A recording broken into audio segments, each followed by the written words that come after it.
Hello adventurers, I am Teddy Ninja and this is our early access Gloomhaven campaign. We are about to begin our very first job scenarios. This is a new type of quest that was opened up after we hit a certain benchmark of exploration. We are back to the Spellweaver and Cragheart duo. The Spellweaver is just leveled up, so this is our chance to play with her new level 2 cards, and then after this mission, she's going to get a little bit of a respite, and we're going to bring in our Mind Thief. Along the way, you discover an old well at the side of the road. Some folk believe that dropping some coins in will grant good luck. I don't really want to spend the money. I'm kind of hoarding cash. There are so many things I want to buy. I want to buy new equipment. I want to buy upgrades. I know that this would, well, I assume that doing this is similar to getting the blessing extra crits like you do at the temple, but it could have also just done nothing and we really did save ourselves some money. We are not that superstitious. Unholy experiments. Necromancy was always the reserve of the rich and powerful, but lately more of this arcane technology is getting into the hands of common criminals. Venture into the crypt and shut this operation down. We're going to kill all enemies in all rooms, our standard mission. We're facing bandit guards, elite guards, living bones, elite living bones, and living corpses. Here we go. The bandits send the undead forwards, but there aren't enough of them to worry you. At least not yet. Alright, so we got the bandit guard cowering behind the zombie here, and the living bones behind him. Doorway here. Trap. Very important to recognize where your traps are, because that is the favorite trick of the Cragheart. So this initiative should definitely, well, do we want to spend our good initiative? Because the living corpses, their initiatives are usually gosh awful. I could easily play Rumbling Advance instead. Yeah, we'll take that. Banking on the living corpse being slow. I really like this room setup. There's a choke point naturally here. We're separated. Perfect time to play Aid from the Ether. I do wish that we had a longer range attack. We're stuck at range 3 with the Spellweaver here.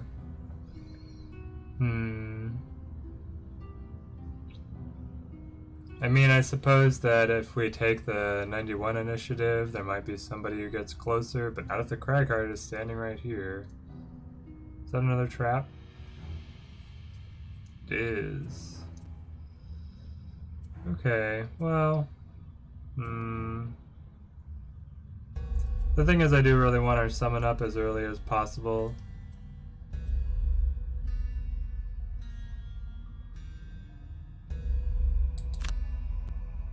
So we'll just take another slow initiative here and kind of... The Spellweaver will hang back as the Cragheart does most of the work for this early round. Alright. Bandit guard putting up his shield and preparing a poisoned blade. The living bones just ready to hack at anything. And the living corpse just shambling around, decaying. As is their lot in life. It's terrible for them to be alive. Okay. Cragheart. Enjoy going faster than the Spellweaver. This will not happen often. This guy's gonna take so much damage. Just chip away. It adds up. Ah, bad modifier. I don't want to send him into the obstacle yet, because this is keeping up our choke point. So we're going to use the trap instead.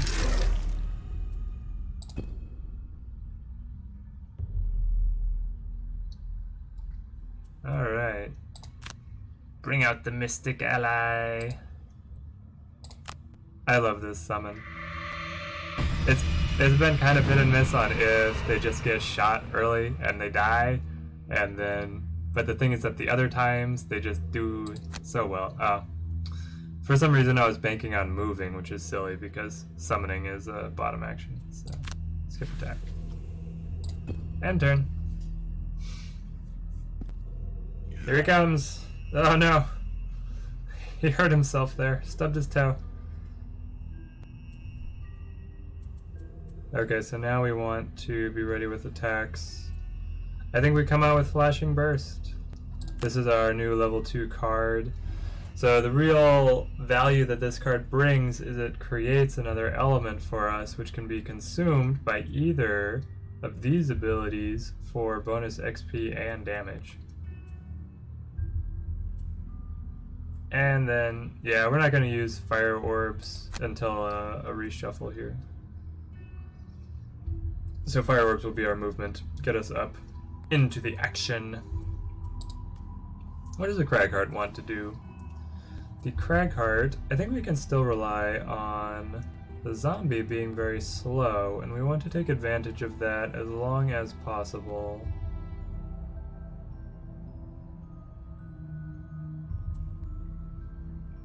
Oh, where is Massive Boulder? Yes, Massive Boulder. So Massive Boulder will be able to target one of these guys, and the splash damage will still kill the zombie, as long as we go at like a reasonably good speed.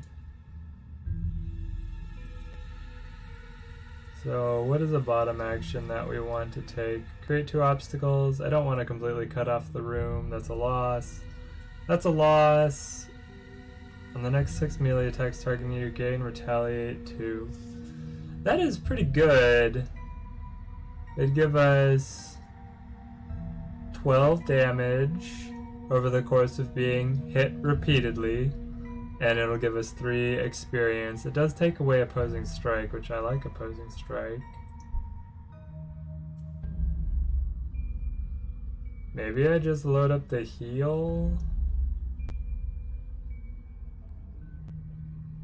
I could load up the heal in case something happens. Then the question is, do I want to go quickly to be able to get the initiative on somebody? Or do I want to go slow? I think I do want to go slow. There we go, zombie. Are you able to go faster than an 87? You do. Oh, you go way faster. Okay. Well, the zombie shocks us by having a 21 initiative. He's moving and immobilizing and muddling the Cragheart. The bandit guard gets a range attack, so he's also going to be able to hit the Cragheart. And the living bones, it's going to be interesting to see if he tries to move at all. He probably is, but he's not going to be able to attack.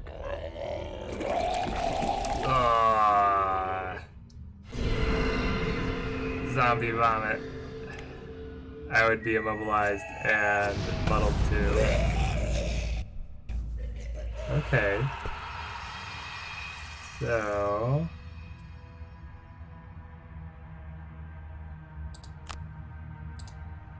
we want to step up and back our friend up.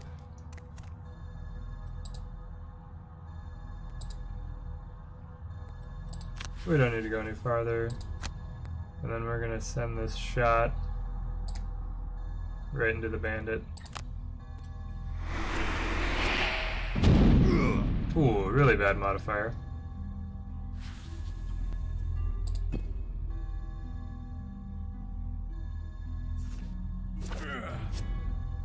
Throws his knife.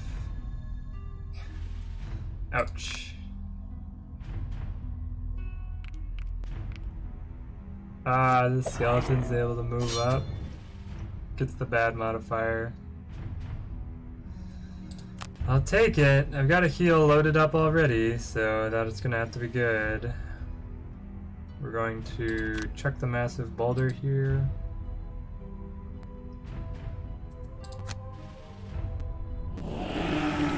We are muddled, so we have to draw 2, take the worst. Oh, wow. What did I draw? Oh, 2 zeros. Beautiful. And then heal up a little bit. Try and keep up with the damage. Healing never keeps up with the damage, but we will try. Okay, so now we definitely want to be using stuff that's going to consume these elements.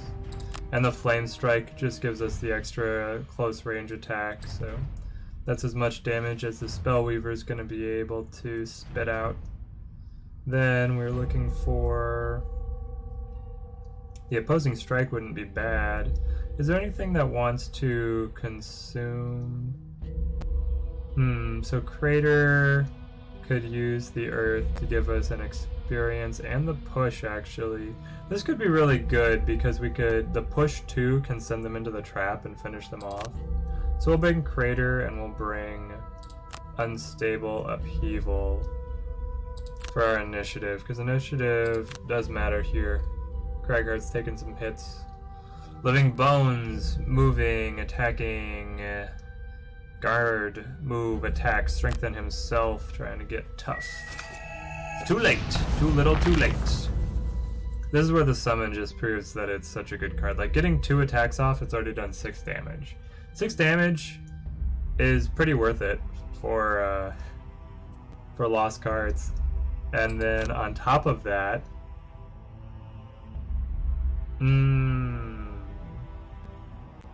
undo. I want to actually move, I think.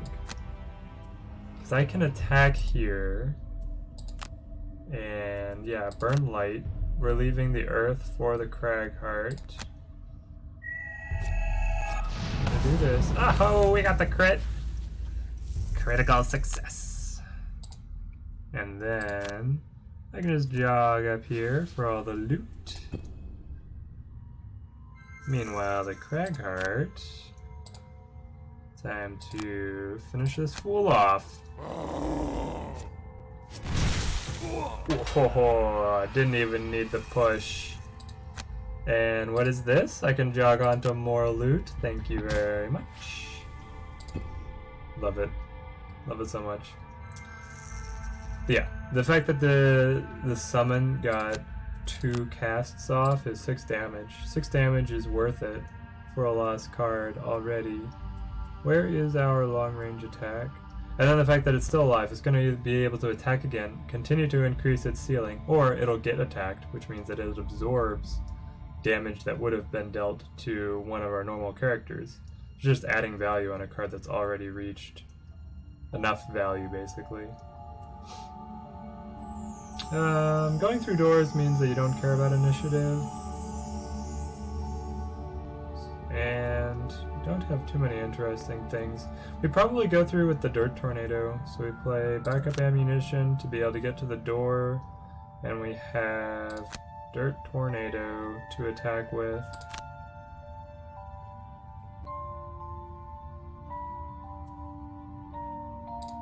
Alright, 1, 2, 3.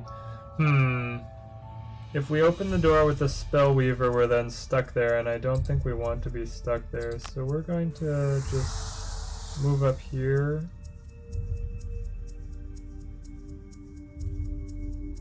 And pass. I probably should have taken the slower initiative. So then once we saw inside, we could have potentially made a play. I also could, instead of Dirt Tornado, use this as an opportunity to set up backup ammunition, which is really good. But we can do that after a shuffle this way. We keep some turns. Whenever you use a lost card, it reduces how long you're able to stay in the level, because it is burned. You don't get it in the reshuffle. So effectively, you lose as many turns as you've taken this round between rests. So using lost cards towards the end when you have a smaller hand means you don't lose nearly as many cards or many turns as you do if you use them later. And this isn't too bad. So we're looking at the skeleton who's just shielding and healing. The corpse is moving and attacking. He will not get to us. And the guard will get to us. But we cannot use our boots now. We would have had to declare that before walking through. So it's unavoidable. It does mean that we might want to muddle him because he's going to be the one who will attack us. Interesting. So I can choose. I either get more damage over here or I attack over here and muddle the guy who's going to hit me this turn.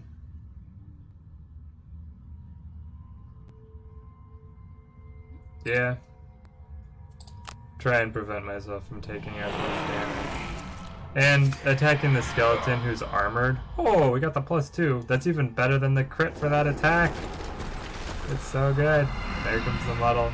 Attacking the skeleton when he's got the armor means that it's really not attacking him, so that combo doesn't do much. Especially not when he's gonna heal. So, I think that was the best decision. Especially in the hindsight of drawing that +2. Ouch. Cragheart's taking a lot of damage. Alright. So here we take our short rest. I didn't want to get reviving either. Redraw. Mana bolt. We lose mana bolt. But this is time for fire orbs. Fire orbs, and do we want to use flashing burst to get into the room? Yes, I think we do. We'll take the initiative there. And then here, we're really low on options. Avalanche. Creating these obstacles has such creative potential, but we've really not done much with it. Alright, what are they going to play? Ooh, Living Corpse going fast, but he's not going to be able to get to us. The guard moving and attacking, so we want him dead. And the Living Bones also moving and attacking. We need him dead. It's going to be a tall order. We'll see how things come out. Okay, so there goes the zombie. I wish that my summon could walk a little faster if there was any augment for the summons. I would put extra speed on her. Okay. So we dash into the room. And then we use our fire orbs. We've recently purchased the extra range. Not that it matters here. And then we are dumping everything into this. We want this just to devastate. This is what the Spellweaver was made to do. Yes, he's dead. Oh, one shot the skeleton. Oh, it's so big. I love it. Alright, Cragheart. How are you gonna follow that up?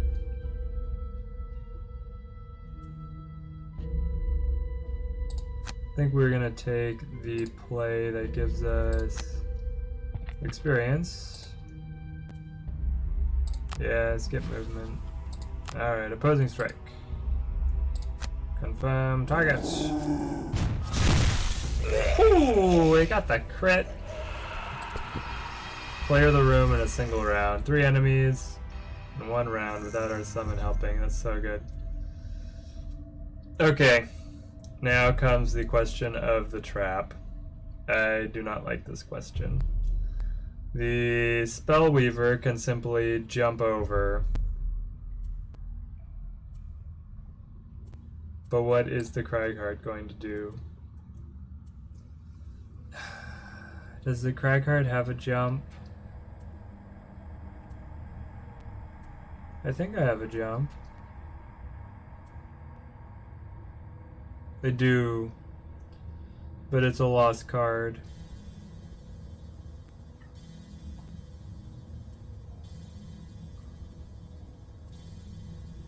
Wow. So I can either lose a card to jump over the trap, or I can lose a card to negate the damage of walking over the trap. Wonderful. But when you talk it out like that, that means it's kind of a no-brainer that you're going to make the jump.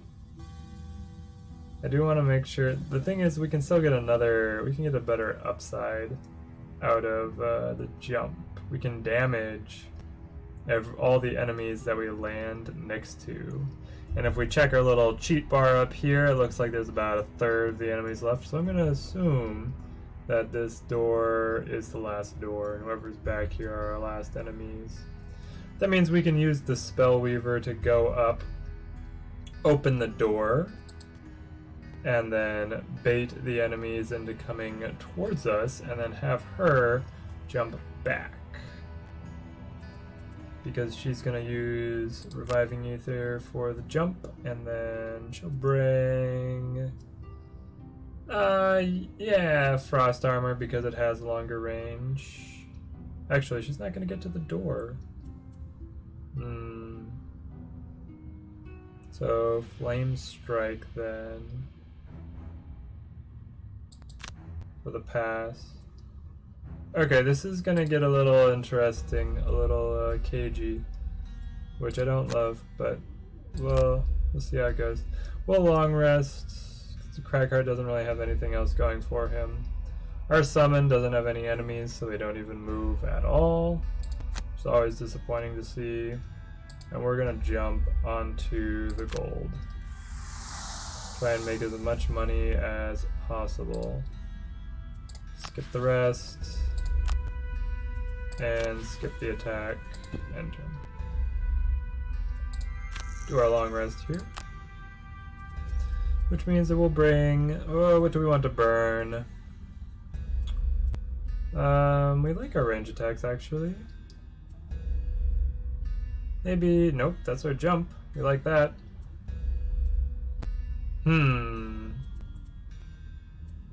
This is definitely a challenge as to what we want to burn. Everything has a purpose. Except maybe Crushing Grasp. I'm going to burn Crushing Grasp, because I have ideas on how I would play around with using all the other guys. So we're going to end his turn. Not super good, but, you know. Okay. Frost Armor and Impaling Eruption to break into the room, and then out of Mr. Cragheart. Here's the thing.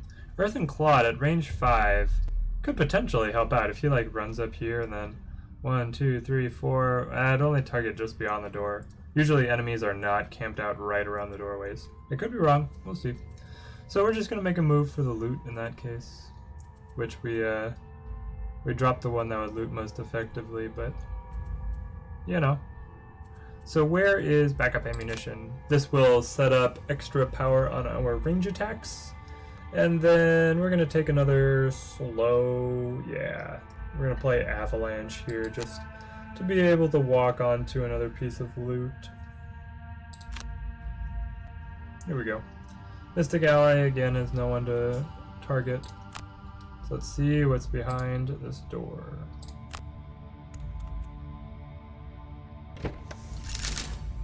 Okay.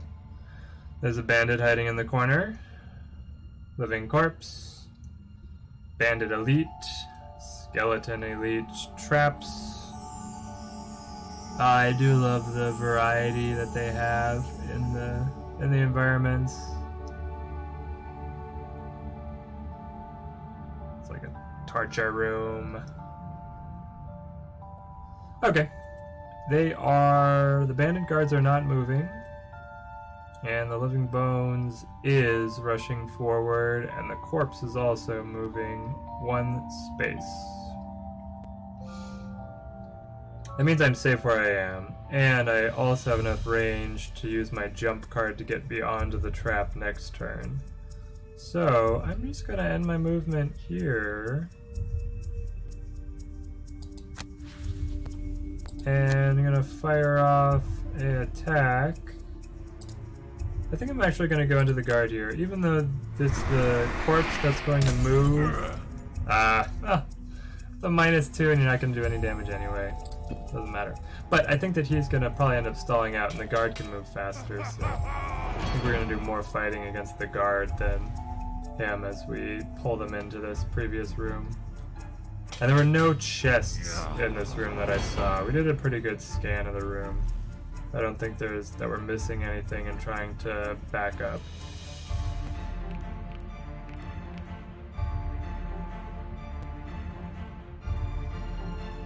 Okay, here he comes. There we go. Now we charge our backup ammunition. So we can target 2 enemies with our range attacks now. And we step on loot. Very important.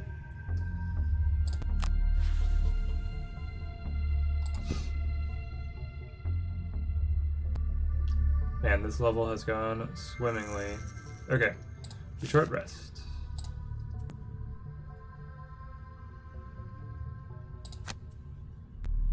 Ah, why do we keep on drawing reviving ether? Redraw. No, it is flashing bursts. Not as much fun when you're playing a level to get to play with that level 2 card, and it goes out early. But hey, the Spellweaver, the whole thing is that they will all come back. So we use Reviving Ether for the jump, and then we just want something for good initiative and a little bit of damage. I think that pushes us to Frost Armor to get the 20, rather than going for the Flame Strike. This would do more damage, but I think the 36 is too risky, and our Spellweaver has such low health.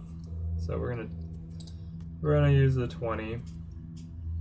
And then on the Cragheart, I mean, is this the Earthen Clawed long range setup? We can kind of move up behind the table and be ready to chuck dirt at whoever comes through. It's a range of 5, so we can hit anybody in that area. It's not super exciting, but it is something. The alternative is we just backpedal and get more gold. I don't like that idea. So let's move them up. We take Earthen Clawed, and we take... I think we'll use Crater for our movement.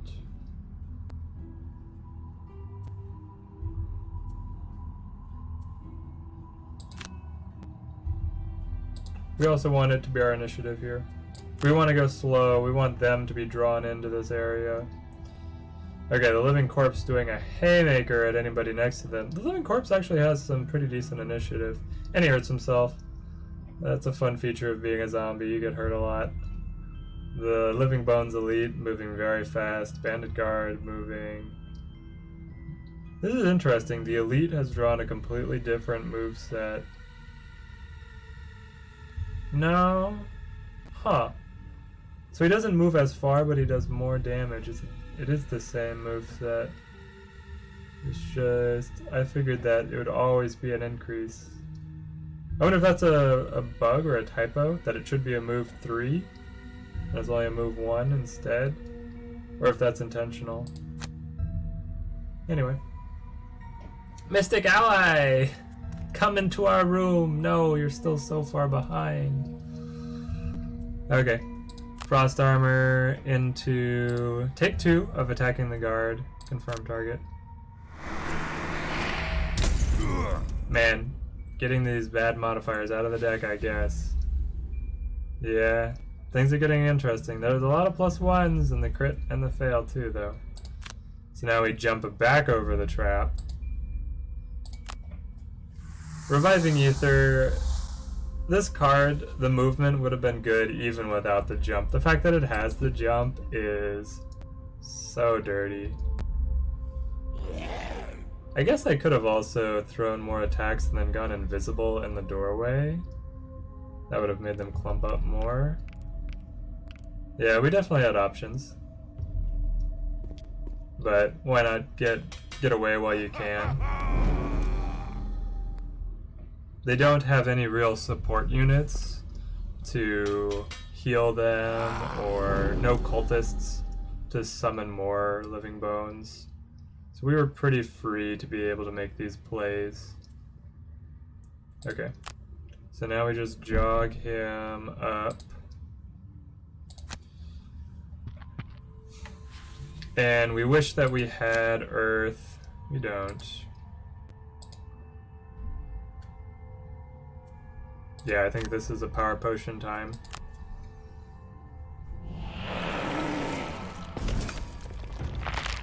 The other time for power potion would be if we got a dirt tornado targeting everybody. But we definitely want these guys coming through. Oh, yes. Exactly why we like this. We definitely want to be able to whittle their numbers down. Okay. Well, no choices are sometimes the best choice on the Spellweaver there. And then from the Cragheart, we're gonna keep up with this move slow but hit hard and play Massive Boulder. Is there anything on bottom that we like? I guess we kind of do like the Heaving Swing. Add 1 attack to all your range attacks. So we're getting to attack 2 guys. Move 3. Retaliate. This would create Earth, but I think Massive Boulder creates it anyway. Yeah, I don't need Rumbling Advance, not right now. And I don't need Initiative. So yeah, we'll take Heaving Swing. This is the first time using it to enhance the range attacks, I think. I could be wrong. The bandit guard is just shielding up. He sees the other guard got dropped by this rock that got chucked through. The living bones is moving very fast. 4 spaces, he's actually going to be on top of the Cragheart. And then the living corpse is also going to come into range to be able to play. Okay, this will be fun.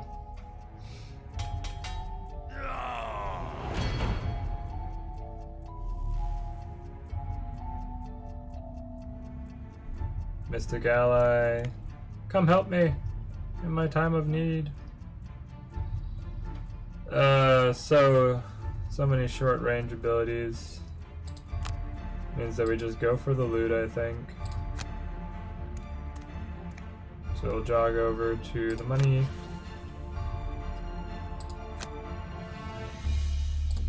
Pass the top action. There we go. What's the living bones got for us? That's a lot of damage. How much are you gonna be able to do? Was it worth it? Ah, I got the bad modifier too. Okay.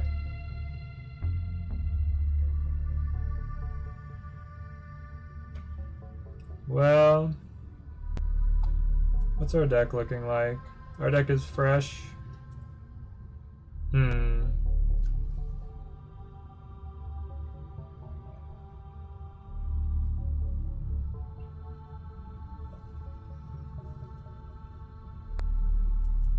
Honestly, I think that we move and then push him into this table.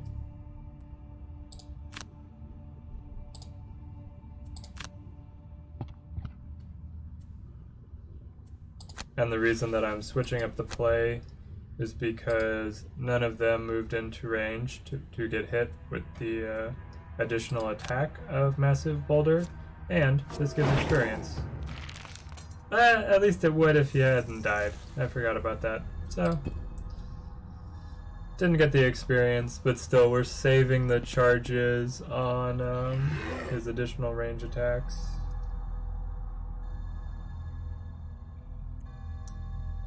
Okay, the Spellweaver, we're still short resting here. We really do not want to draw. Yep, Flame Strike, burn Flame Strike. As long as it's not Reviving Ether anymore. Do not want to lose Reviving Ether. So, we take Frost Armor, and we take Impaling Eruption. And then over here, are we actually out of range attacks now? I think we are. We'll take Rumbling Advance. This will give us a heal. And then we will take Dirt Tornado for the reposition, I think. Yeah, we'll take Dirt Tornado for the reposition, or just throwing out the... No, well, we're probably not going to flip it to use the attack. Bandit Guard Elite is finally going to have his big movement, and the Living Corpse is just moving a little bit forward. So easy to kite these guys, their movement is so low. Alright, our Mystic Ally might actually be useful here at the end. After I was so high on how much damage she did in the beginning, she's really fallen off and not done anything to help us. But we get to move again. We could move all the way up to be able to throw out our spell. And then just plan on moving back to get the money later. Yeah, I'm okay with that. I mean, the Spellweaver is so mobile. You need to make use of it. And as long as this guy is using low movement, we can kite him. Gives you a chance for those good modifiers, get the damage in. There's only good modifiers left. I almost hope that we don't draw the crit success or fail, so that we get more of our good modifiers that we've kind of quote-unquote cleaned out our deck for. Yeah, we're just gonna heal and move on to the loot with the Cragheart. Alright, make some health back, buddy. And then step onto the money. That's the order that every mercenary loves to hear.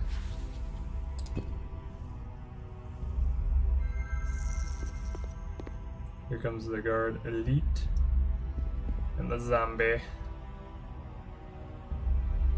Okay, well, at this point, we short rest, we lose Impaling Eruption, and we have to take Frost Armor and Reviving Ether.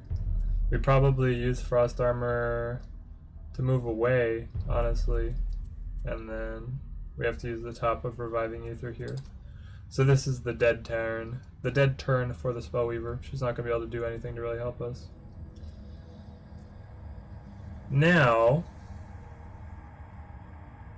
I could try and use Opposing Strike with Unstable Upheaval. I'd be able to move into position and then throw my melee attack.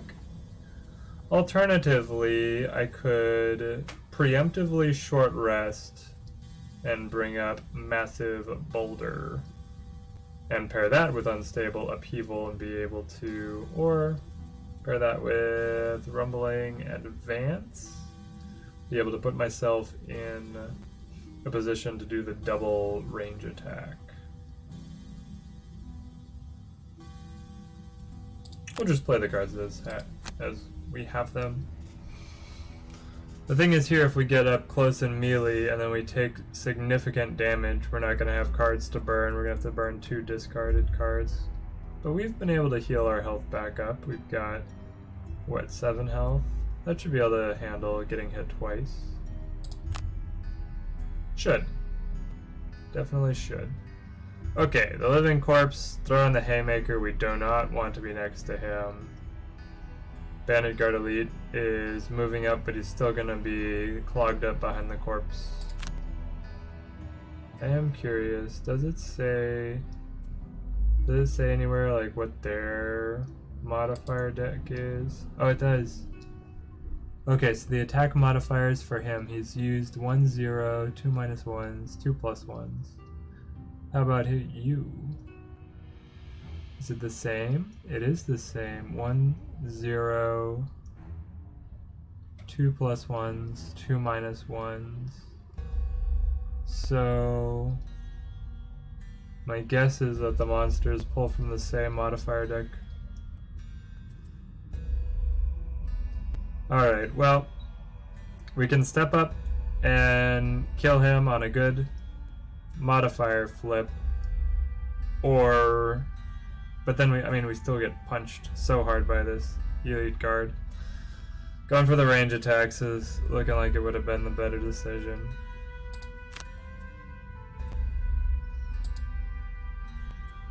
I'm just gonna sidestep. I think both of those, like, that was completely arbitrary. They're the exact same. Basically, he passes his turn. Mystic Ally does get a little closer, so that's something we have going for us. And then we recover our burned cards. Get them all back.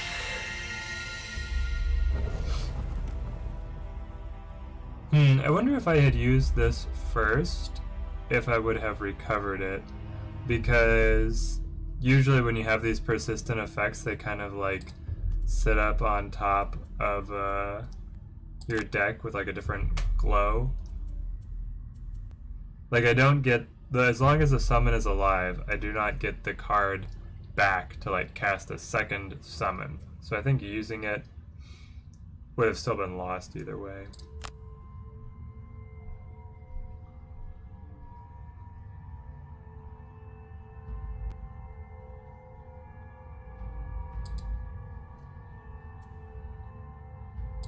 I'll step back a little.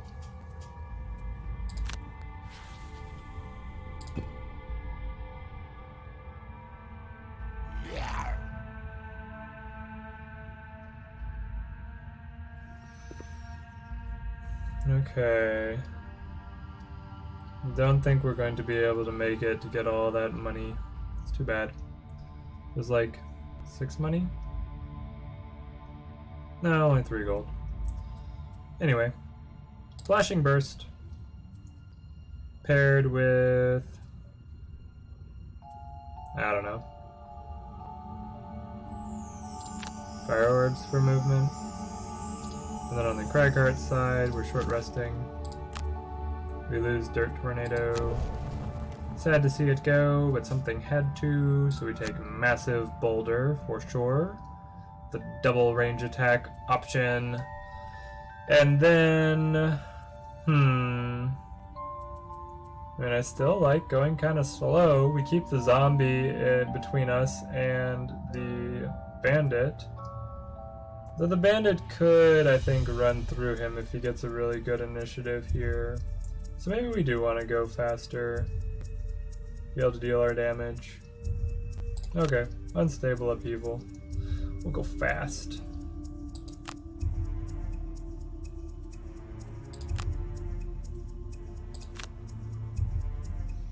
Okay, so he's not moving very far, but attacking at range. Living Corpse is moving up. Okay, well, he's gonna be dead. He's gonna have his choice on who to attack anyway.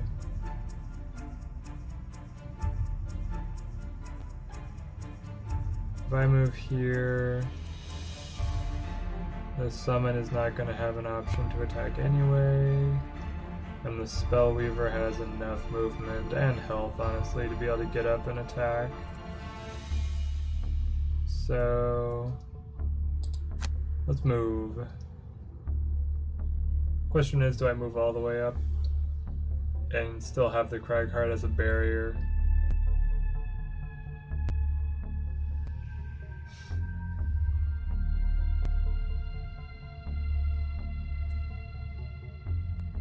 Attack 4 at range 2?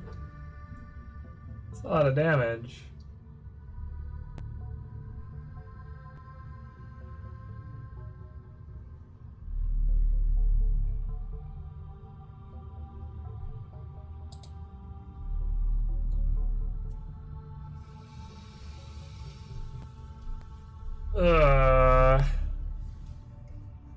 Alright, Cragheart up first. He's got the big health pool, he's also got all the cards.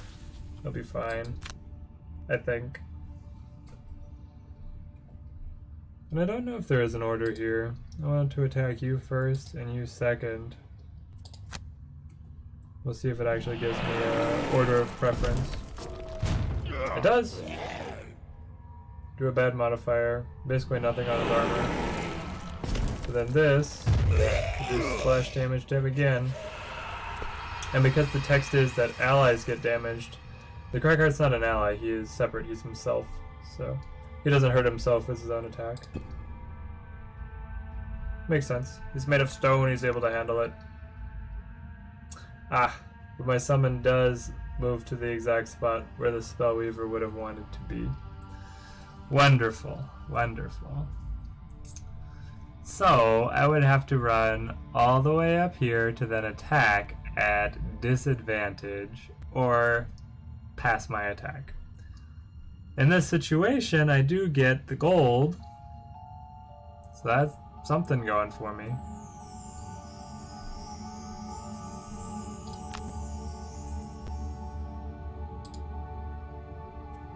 Let's get the gold. Playing greedy. Super greedy. Okay. Drawing a disadvantage. We got good modifiers.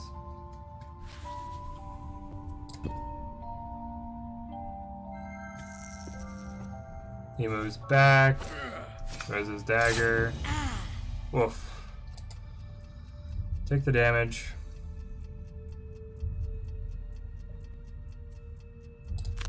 Alright, Mana Bolt, Flame Strike, just dump all the attacks. And then over here, do we have our boots back up? We do. Nice.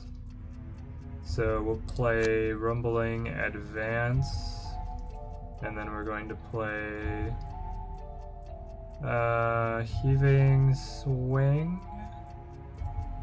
Yes, Heaving Swing. So this should end the game this turn.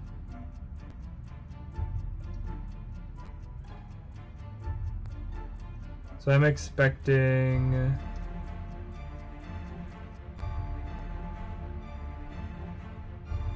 Yeah, it means that I'm probably going to lose this loot.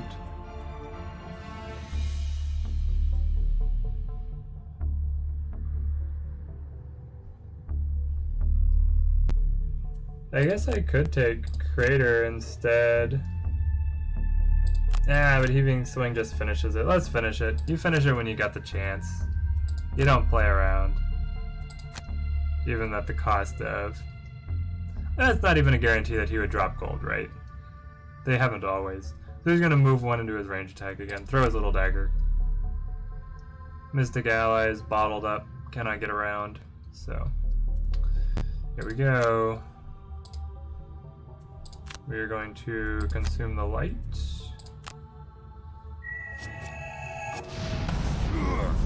Bad modifier.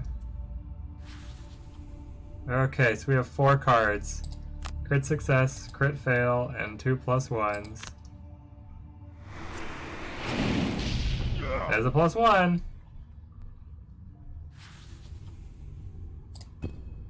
I was worried there. I should have gotten invisible last turn.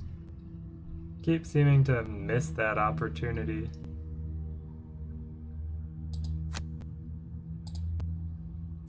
Alright, we're just gonna jog up here and then use our Heaving Swing. And whether or not, if he doesn't die, I'm gonna throw him into the urn, and that will take him out.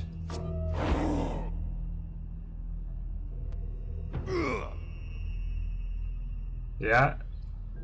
These elites, they have a lot of health, a lot of armor. Doesn't save you when you can get thrown around like that, though.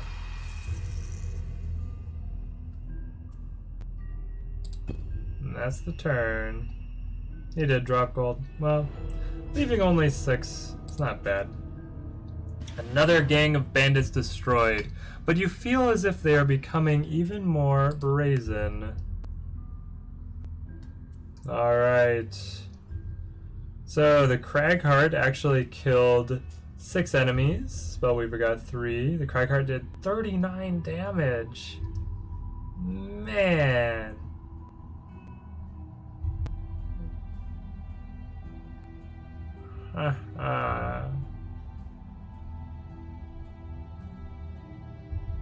Alright. Exit dungeon.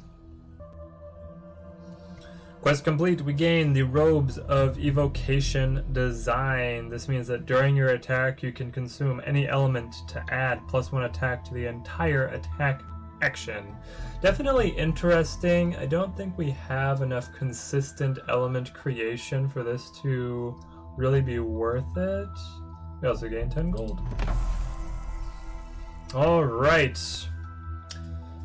it doesn't look like we have very much bookkeeping at the end of this. We're able to just keep on rolling through these missions. Thank you guys for watching. That has been our newest mission type.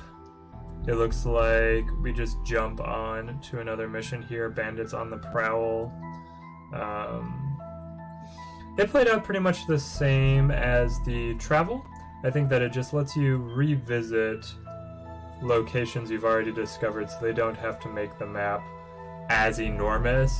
If every mission was a new location, they can kind of have you revisit